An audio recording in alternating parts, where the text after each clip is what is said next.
Les voy a hablar en este video sobre el crecimiento vegetal, es decir, las distintas fases por las cuales atraviesan las plantas en su crecimiento y cuáles son los factores que están asociados a este crecimiento vegetal.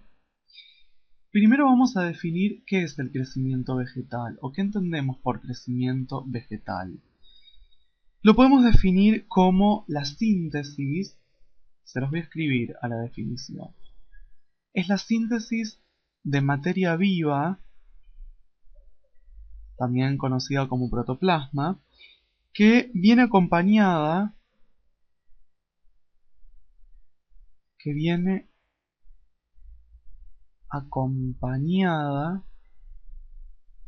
de un cambio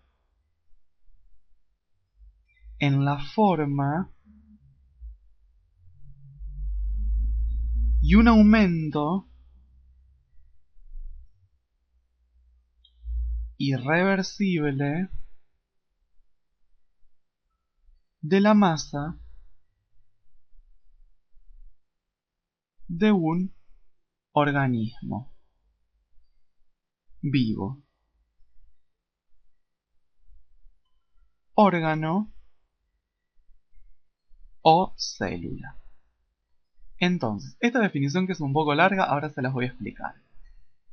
El crecimiento vegetal es la síntesis de materia viva que viene acompañada de un cambio en la forma, es decir, que las formas de las plantas van cambiando, no es lo mismo la forma de una rama chiquita que de una rama más grande, y un aumento irreversible de la masa, es decir, que cuando se genera masa en un organismo, en un órgano o en una célula, ya no se puede volver atrás.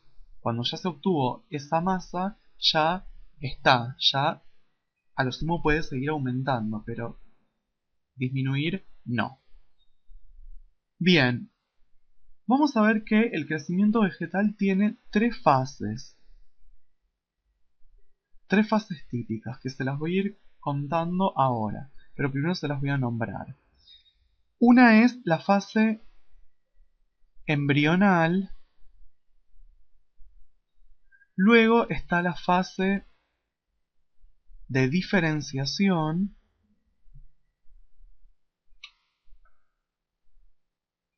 y por último está la fase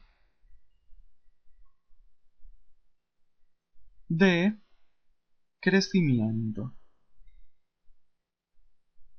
por extensión. Me equivoqué. En realidad es la fase embrional primero, la fase de crecimiento por extensión es la segunda y la fase de diferenciación es la tercera. Bien, voy a empezar con la fase embrional. Les voy a decir algunas características de la fase embrional. Primero, ¿dónde ocurre inicialmente el crecimiento? El crecimiento va a ocurrir en tejidos específicos que tiene la planta, que son obviamente los meristemas, que ya los conocen. Los meristemas son los tejidos embrionales y los más importantes son los que se encuentran en el ápice radical y caulinar, y también el meristema, los meristemas secundarios, que son el cambium y el felógeno. Recuerden que esto es importante porque, lo voy a escribir con otro color, los meristemas de los ápices radical y caulinar permiten un crecimiento en longitud. Un crecimiento en longitud de la planta. En cambio, el cambium y el felógeno generan un crecimiento diametral o un crecimiento, digamos, secundario. ¿Qué es lo más importante de justamente esta fase embrional y en los meristemas a nivel celular? es una intensa mitosis, es decir, una intensa división celular. Esto permite que justamente haya un mayor número de células y la planta crezca tanto en longitud y luego del año y medio crezca diametralmente. Bien, la segunda fase es la fase de crecimiento por extensión. ¿Qué significa o en qué consiste esta fase de crecimiento por extensión? Se caracteriza por una absorción de agua. Esta absorción de agua, ¿qué hace? Hace que aumente el volumen, pero que no aumente la masa. Entonces, esto hace que haya una reorganización citoplasmática de todos los elementos, porque los compuestos químicos que forman el plasma hace que se diferencien. Esto es, que los componentes, por ejemplo, glucídicos o los minerales se vayan desprendiendo del complejo proteico.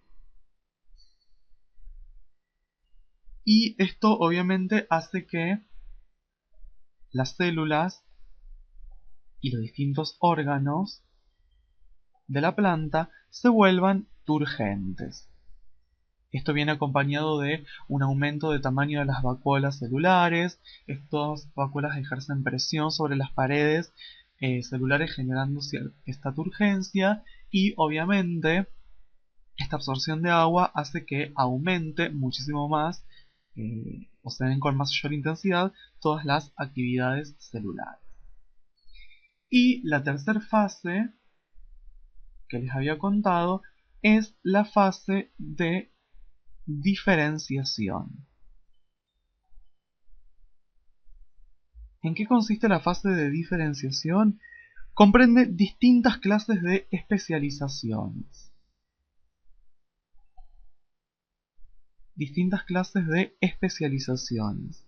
Tanto anatómicas como fisiológicas. ¿Qué quiere decir esto? Que por ejemplo determinados tejidos que son indiferenciados, una vez que llegan a ciertas características, se diferencian. Entonces, por ejemplo, determinados parénquimas se pueden llegar a diferenciar en tejidos de sostén, o determinados parénquimas puede llegar a diferenciarse en tejidos de conducción. Lo mismo puede ocurrir tanto anatómicamente. Frecuentemente la diferenciación es es una de las características que va unida al desarrollo adaptativo de una clase especial de células para la realización de una determinada función. Obviamente que, por ejemplo, una célula que se diferencia para ser una célula del tejido de conducción, va a tener que ser alargada. Una célula que sea para el sostén, como por ejemplo las células esclerenquimáticas, van a tener que tener paredes, por ejemplo, lignificadas o paredes del tipo gruesa. Entonces cada una, de acuerdo a la función que va a cumplir, adquiere características específicas. Bien, y les voy a nombrar ahora algunos factores que intervienen o que intervienen en el crecimiento vegetal. Primero les voy a nombrar factores abiológicos, como por ejemplo la temperatura.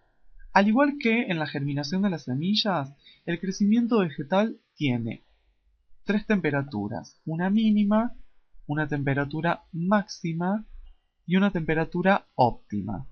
Obviamente la temperatura óptima es la ideal, es a la cual la velocidad de crecimiento es la mayor. Por encima de la máxima no hay crecimiento, por debajo de la mínima tampoco hay crecimiento. Lo que sí quiero destacar respecto a la temperatura es que, por ejemplo, la mayoría de las especies de plantas que viven en zonas templadas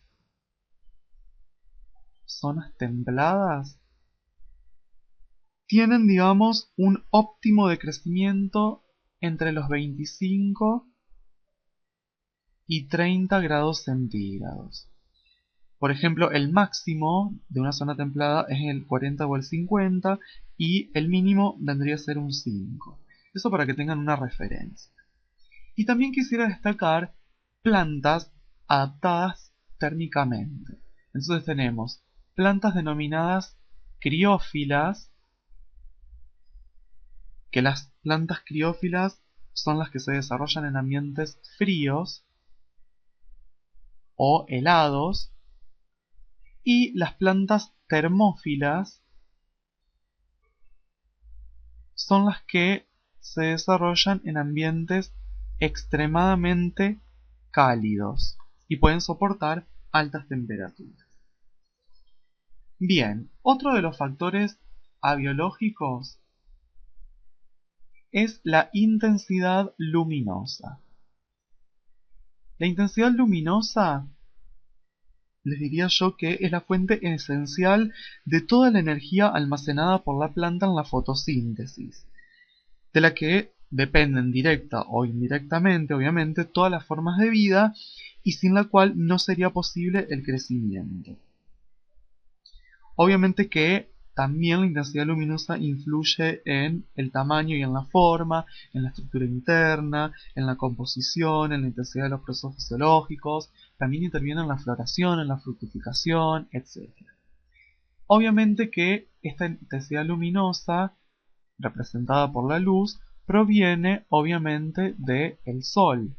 Entonces, cuanto mayor intensidad luminosa haya, va a haber mayor actividad fotosintética y va a haber mayor producción de elementos que hacen que favorezcan al crecimiento vegetal. Quiero destacarles también distintas plantas en relación a la intensidad luminosa. Hay plantas que se llaman umbrófilas,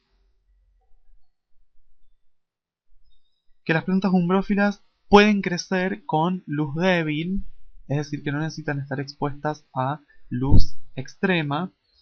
Y también tenemos las plantas denominadas heliófilas, que son las que crecen, digamos, a plena luz. En general, los vegetales o las plantas umbrófilas se caracterizan por tener hojas muy desarrolladas, con una epidermis con poca cutina, y los vegetales heliófilos en general tienen un menor desarrollo foliar, tienen una cutícula mucho más gruesa y en general tienden a tener menor cantidad de acumulación de agua. Bien, y otro factor externo u otro factor abiológico es el agua. El agua, bueno, obviamente, a medida que aumenta la cantidad de agua, el crecimiento obviamente también aumenta. Pero hay que tener en cuenta que hay plantas donde un exceso de agua puede pudrir distintas zonas de la misma, por ejemplo las raíces, o incluso puede amarillentar las hojas y el crecimiento se puede llegar a detener. Bien, y también otro factor biológico es la concentración de gases en el suelo. En general, un aumento de dióxido de carbono retarda el crecimiento y el crecimiento se ve favorecido con un aumento de oxígeno, porque obviamente activa todo lo que es la respiración celular. Bien, y dentro de los factores biológicos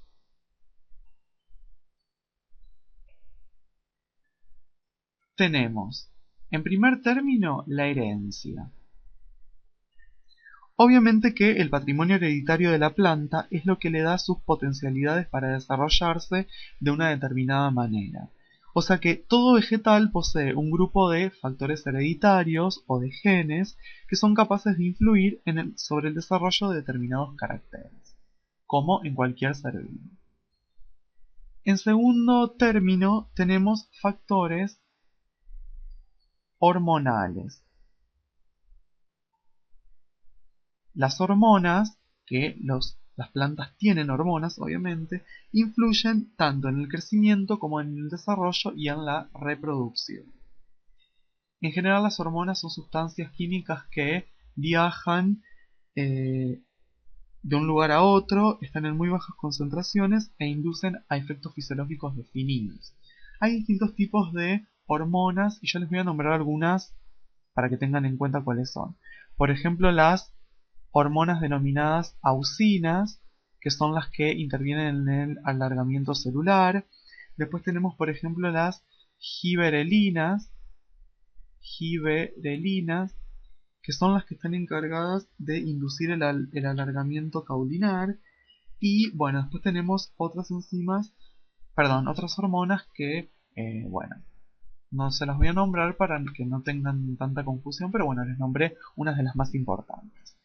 Entonces, en este video lo que vimos fue en qué consiste el crecimiento vegetal, las distintas fases y vimos los factores tanto abiológicos como biológicos más importantes que están implicados en los procesos.